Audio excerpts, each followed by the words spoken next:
Décès de John Magufuli, le chef de l'État, Félix Tshisekedi a décrété un deuil national de 3 jours sur toute l'étendue du territoire national en mémoire du président tanzanien. Après des hommages officiels au Palais du Peuple, le corps de Henri Thomas Lokondo sera acheminé aujourd'hui à Mbandaka, dans la province de l'Équateur, pour son inhumation demain. Célébration de la Journée internationale de la francophonie dans un format virtuel. Les femmes sont à l'honneur cette édition pour leur combat quotidien et beaucoup plus pendant la Covid-19. Merci de choisir Télé50 pour vous informer. Madame, Messieurs, merci de nous rejoindre également. La chef de la MONUSCO, Bintou Keïta, a présenté au président de la République les rapports de sa mission effectuée dans la partie orientale du pays. C'est la deuxième fois depuis sa nomination au poste de la représentante spéciale du secrétaire général de l'ONU en RDC que Bintou Keïta a été reçue par le chef de l'État Félix Tshisekedi à la Cité de l'Union africaine.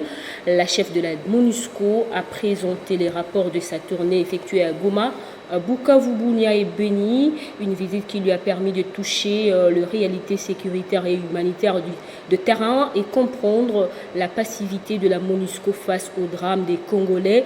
Bintou Keïta salue également la détermination du président de la République de déployer les efforts pour éradiquer l'insécurité dans cette partie du pays. Elle a aussi indiqué qu'il y a de l'espoir avec certains programmes qui sont en train d'être mis en œuvre et qui doivent se matérialiser rapidement pour sécuriser les populations. La disparition de John Magufuli, le chef de l'État Félix Antoine Tshisekedi a décrété un deuil national de 3 jours sur toute l'étendue du territoire national en mémoire de ce panafricaniste président tanzanien décédé à l'âge de 61 ans de suite des complications cardiaques dans un hôpital de Dar es Salaam à partir de ce mardi 24 au jeudi 26 mars prochain. La disparition du regretté président Magufuli est une grande perte pour l'Afrique tout entière. Fervent panafricaniste et défenseur de l'indépendance culturelle et économique de l'Afrique, le docteur John Magufuli laissera dans la mémoire du peuple africain le souvenir impérissable d'un leader déterminé à promouvoir l'essor économique et social de son pays, tout en étant résolument engagé pour le rayonnement du continent africain. La République démocratique du Congo et la République unie de Tanzanie sont liées par une communauté de destin. Outre les 459 km de frontières que nous avons en commun, le peuple congolais partage avec le peuple tanzanien des liens historiques, culturels et sociologiques. En solidarité avec nos frères tanzaniens, je décrète 3 jours de deuil national du mardi 23 au jeudi 25 mars 2021 en mémoire de son Excellence Dr John Pombe Joseph Magufuli. Durant cette période, les drapeaux seront mis en berne sur toute l'étendue du territoire national. Après les hommages officiels au Palais du Peuple, le corps de Henri Thomas Lokondo sera acheminé aujourd'hui à Mbandaka, dans la province de l'Équateur, pour son inhumation demain. Décédé à Johannesburg, en Afrique du Sud, il y a 10 jours, la dépouille mortelle de ce député national a été rapatriée au pays le jeudi dernier.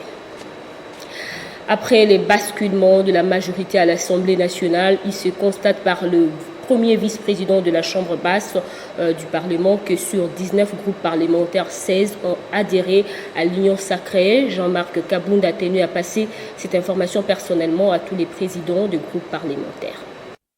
Le premier vice-président de la Chambre basse du Parlement, Jean-Marc Kabound, a réuni les présidents des groupes parlementaires pour dresser un état des lieux, que selon l'article 54 du règlement intérieur de l'Assemblée nationale, émet certaines conditions pour appartenir à un groupe parlementaire. Il a, à cette occasion, dégagé même des conséquences au cas où un membre décide de quitter son groupe parlementaire. Nous avons réfléchi sur tout ça et je crois qu'un compromis a été trouvé pour aujourd'hui. Nous allons devoir faire un effort d'emmagasiner plus d'informations parce que certains éléments nous ont été donnés aujourd'hui, que mon cabinet pourra mettre dans le lot de ce que nous avions dit avant, pour que dans de prochaines réunions, nous puissions savoir l'FCC garde combien de groupes parlementaires aujourd'hui, l'Union sacrée en a combien. Cela va nous aider à faire fonctionner l'Assemblée dans la mesure où la conférence des présidents est composée en grande partie par le président du groupe parlementaire. Le premier vice-président de la Chambre basse du Parlement est d'accord que de nouveaux animateurs soient désignés à la tête de groupes parlementaires, selon le travail qui a été abattu et doit être peaufiné. Il se dégage que 13 des 16 groupes parlementaires appartiennent à l'Union sacrée de la nation et 3 sont dans le FCC. Mais il y a des réglages à faire, notamment sur le nombre, les chiffres ou carrément sur les noms des uns et des autres. Les développements des provinces, le message de félicitations de la présidente du Conseil de la Fédération de Russie au nouveau speaker de la Chambre haute du Parlement, les plaidoyers des députés provinciaux impayés et l'accompagnement du Sénat dans la réalisation du mandat du président Félix-Antoine Tshisekedi à la tête de l'Union africaine. Ces sujets ont dominé les audiences que le président du Sénat, Modeste Bahati Lukwebo, a accordées aux représentants pays PNUD, à l'ambassadeur russe en République démocratique du Congo, au collectif des députés provinciaux et au panel d'experts qui accompagnent le mandat du président de la République à l'Union africaine. Au cours d'un échange fructueux, le président du Sénat, Modeste Bahati Lukwebo, a présenté à Dominique Sam, le représentant pays PNUD en République démocratique du Congo, les différentes réformes qu'il compte mener pendant son mandat à la Chambre haute du Parlement congolais, avec un accent sur le développement des provinces. Des réformes qui appellent, bien entendu, à l'appui du PNUD, qui s'est dit disposé à accompagner le processus de développement. Il était question de voir comment est-ce qu'on peut accompagner la Haute Chambre dans une certaine vision qui l'a déclinée devant nous. Et le moment venu, on va revenir pour dire c'est ce qu'on entend faire, comment est-ce qu'on entend accompagner, n'est-ce pas, sa présidence. Quant à l'ambassadeur russe Alexei Saint-Bov, il a été porteur des messages de félicitations de Valentino. Madame Mavienko, qui souhaite un fructueux mandat au président du Sénat, tient à tout prix à réactiver la diplomatie parlementaire agissante avec la République démocratique du Congo. Une occasion pour le diplomate russe et le speaker de la Chambre haute du Parlement d'évoquer la coopération bilatérale entre les deux pays. Sous un autre chapitre, Modeste Bahati Lukwebo a reçu le collectif des députés provinciaux de 26 provinces. Il sollicite l'implication du président du Sénat pour être remis dans leurs droits, c'est-à-dire toucher leurs émoluments de plusieurs mois. À leur tour, leurs collègues nationaux issus de la province du Tanganyika ont fait part au président du Sénat de leur mission effectuée dans cette province dans le cadre de l'Union sacrée. Le clou de ces audiences, c'est donc l'entretien que Modeste Bahati Lukwebo a eu avec l'équipe d'accompagnement du mandat du président Félix Tshisekedi à la tête de l'Union africaine. Ils lui ont expliqué la vision du chef de l'État pendant son mandat à la tête de l'organisation panafricaine, avant de solliciter l'accompagnement du Sénat dans la réalisation de cette vision. Journée internationale de la francophonie dans un format virtuel. La secrétaire générale de l'Organisation internationale de la francophonie a inscrit la célébration de cette édition sous les thèmes Femmes francophones, femmes résilientes, en hommage à toutes les femmes des 88 États et gouvernements de l'Organisation internationale de la francophonie qui se battent tous les jours, en particulier pendant la crise sanitaire sans précédent. Et profitant de la Journée internationale des droits de la femme, le gouverneur de la ville de Kinshasa a remis un don composé de matériel médical et de vivres à la maternité de Kintambo. Objectif, permettre à ces professionnels de santé de travailler dans de bonnes conditions. Le don du gouverneur de la ville de Kinshasa à la maternité de Kintambo est constitué de 250 blouses médicales de couleur rose pour les femmes, pour les patientes et des couleurs vertes pour les chirurgiens. Des draps pour le grand et petit champ opératoire, 50 cartons de boîtes de lait pour nourrissons, 50 sacs de savon à lessive, 6 citernes de 160 litres pour la prévention contre la Covid-19, 10 poubelles Kinshasa Bopeto, une machine à laver et une autre à sécher les linges pour bébés ainsi que d'autres équipements.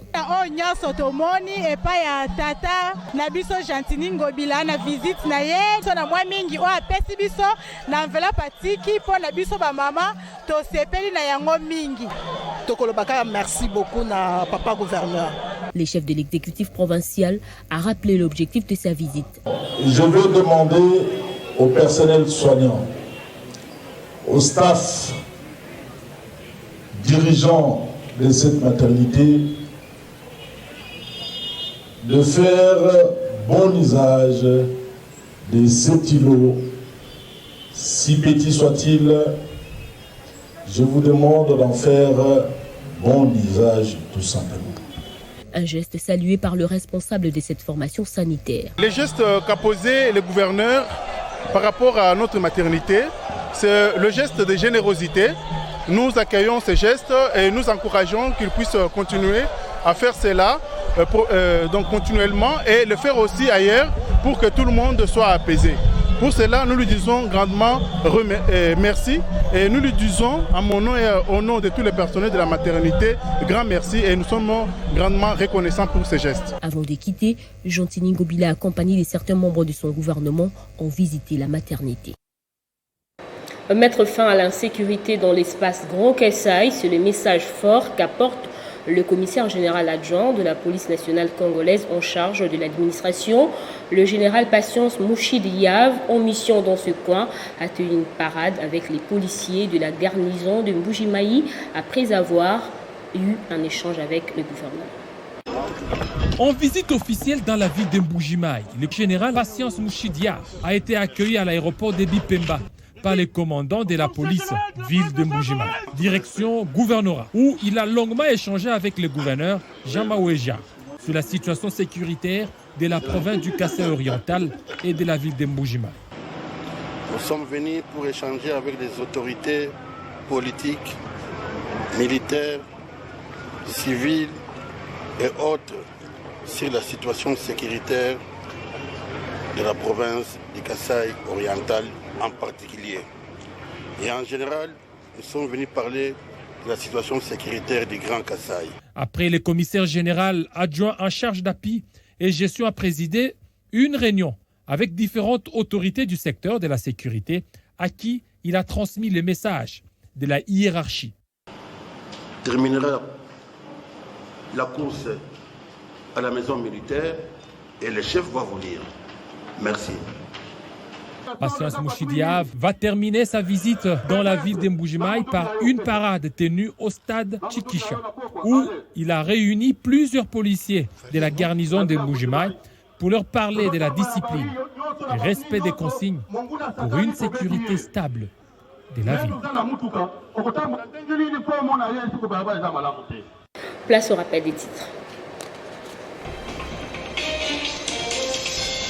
Décès de John Magufuli, le chef de l'État Félix Tshisekedi a décrété un deuil national de 3 jours sur toute l'étendue du territoire national en mémoire du président tanzanien. Après des hommages officiels au Palais du Peuple, le corps de Henri Thomas Lokondo sera acheminé aujourd'hui à Mbandaka, dans la province de l'Équateur, pour son inhumation demain. Célébration de la journée internationale de la francophonie dans un format virtuel. Les femmes sont à l'honneur de cette édition pour leur combat quotidien et beaucoup plus pendant la Covid-19.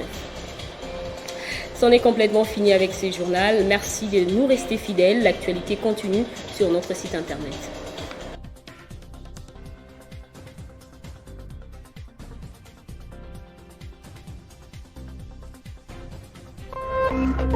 Téléchargez les infos Télé 50 sur www.télé50.cd.